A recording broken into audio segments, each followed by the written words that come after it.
In today's video, I'm going to show you how to add an Instagram feed to your Wix website.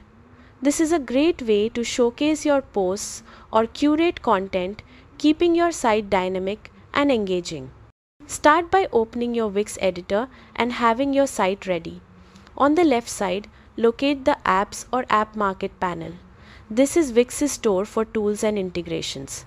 In the search bar, type Instagram Feed New by Wix and click Add to Site.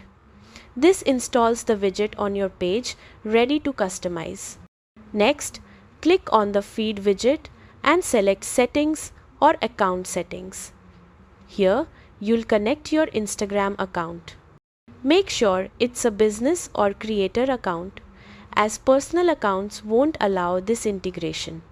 With your account linked, explore the customization options.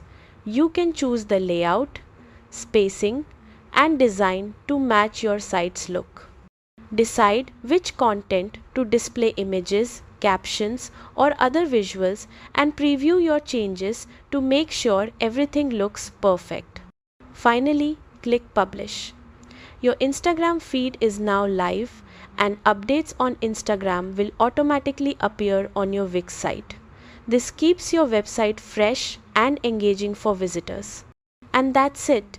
You've successfully added an Instagram feed to Wix, giving your site a vibrant, interactive edge.